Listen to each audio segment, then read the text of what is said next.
fate. Worse, this could go on for years. I appreciate your company, Summerhaze. You are too good to tell me I am tedious. It was generous of you to suggest I accompany you out of town before taking to horse for Surrey. You are not tedious. You're on the horns of a dilemma, and I regret that I have no solution. Since you will not allow me to lend, I do not want one more debt, least of all to a friend. I have no expectations of being able to repay what is gone already. Of course. However, if it does come down to porridge, perhaps you will accept my offer for the sake of your cousin and aunt. I cannot accept. Except he could, of course. If it got that bad, he probably would. It was one thing to suffer this himself, but even worse to watch it affect those for whom he was responsible.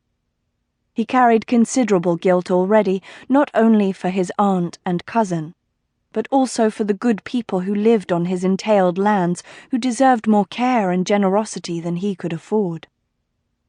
"Did you tell your wife that you were coming down a day early?" he asked.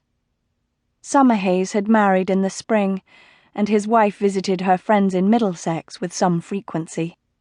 Her stays this summer were often extended, to avoid the heat in town.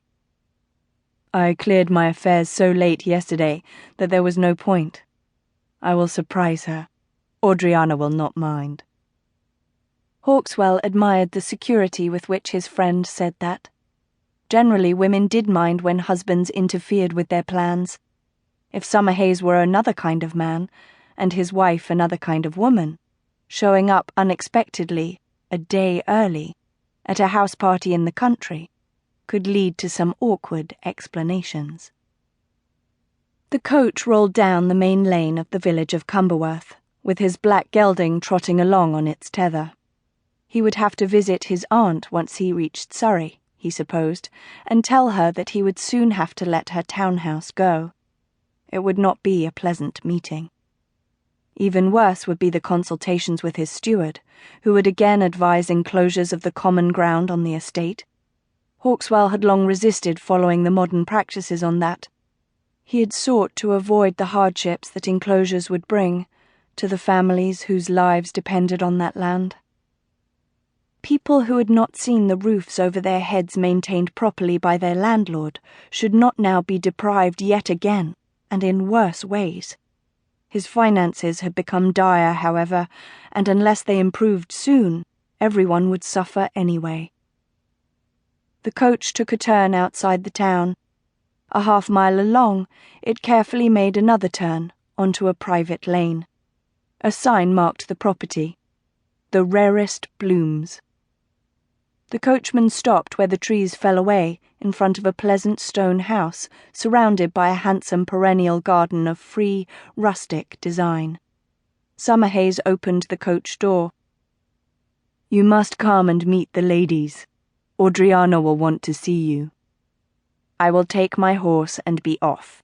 It is you she will be happy to see. The horse needs to rest. I insist you come with me. Mrs. Joys will give you some refreshment before you begin your ride, and you can see the back garden. It is among the finest in Middlesex." Since the duties waiting in Surrey did not encourage haste, Hawkswell fell into step beside his friend, and they walked to the door. A thin woman opened it and curtsied when she saw Summerhaze. "Lady Sebastian was not expecting you today, sir. She is not packed and is in the garden." "That is fine, Hill. I will not mind waiting. I can find my own way to the garden if you have other duties." Hill curtsied again, but walked with them through the house. They passed a sitting room and a cosy small library, crowded with stuffed chairs. Hill left them when they entered another, more informal sitting room in the back. "Come with me," Summerhaze said. He guided the way down a corridor that gave into a large greenhouse. "Mrs. Joys and the ladies have a business here called The Rarest Blooms. You have seen their artistry at my wedding, and at many parties last season. This is where they work their magic." The greenhouse was